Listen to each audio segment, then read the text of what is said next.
अध्यक्ष महोदय, सेवा परमो धर्मः,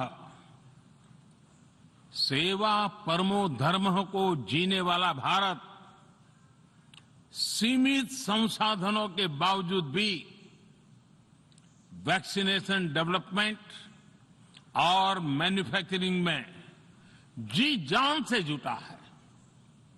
मैं यूएनजीए को ये जानकारी देना चाहता हूं कि भारत ने दुनिया की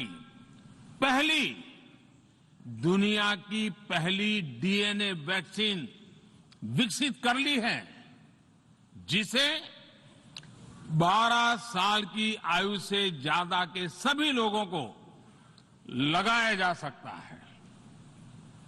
एक और mRNA वैक्सीन अपने डेवलपमेंट के आखिरी चरण में है।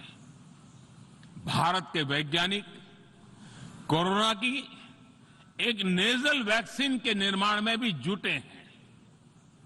मानवता के प्रति अपने दायित्व को समझते हुए भारत ने एक बार फिर दुनिया के जरूरतमंदों को वैक्सीन देनी शुरू कर दी है।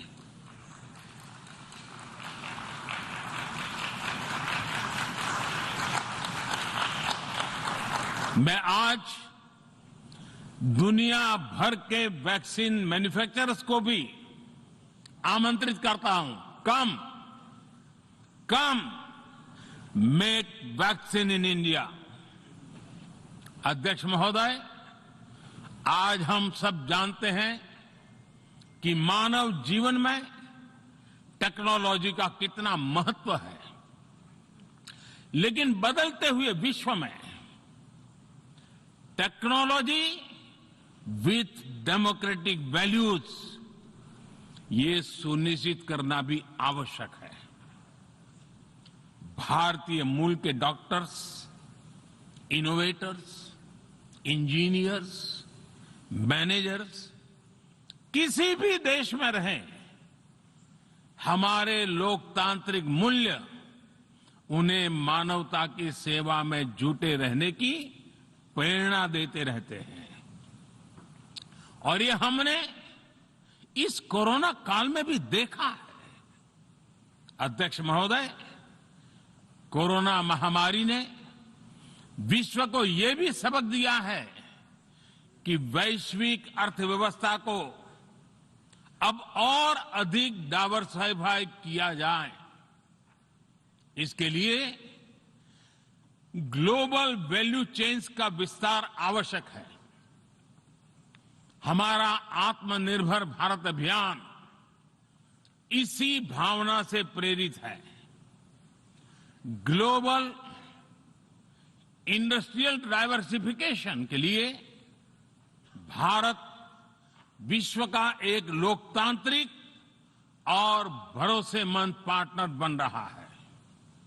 और इस अभियान में भारत ने इकोनॉमी और इकोलॉजी दोनों में बेहतर संतुलन स्थापित किया है।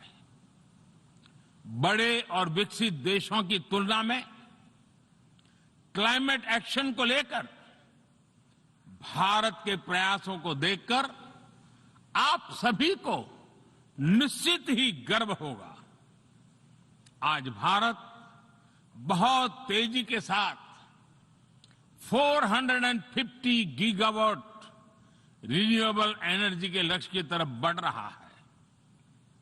हम भारत को दुनिया का सबसे बड़ा ग्रीन हाइड्रोजन हब बनाने के अभियान में भी जुट गए हैं।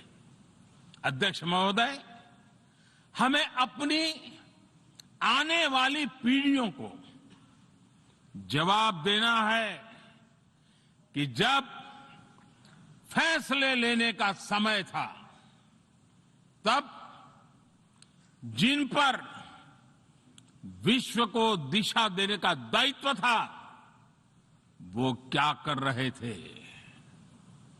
आज विश्व के सामने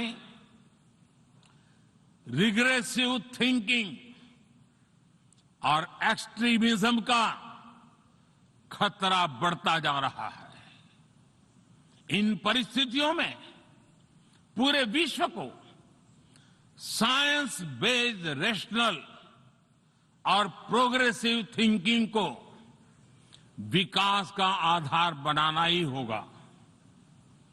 साइंस बेस्ड अप्रोच को मजबूत करने के लिए भारत एक्सपीरियंस बेस्ड लर्निंग को बढ़ावा दे रहा है। हमारे यहां स्कूलों में हजारों अटल टिंकरिंग लैब्स खोली गई हैं, इंक्यूबेटर्स बने हैं और एक मजबूत स्टार्टअप इकोसिस्टम विकसित हुआ है।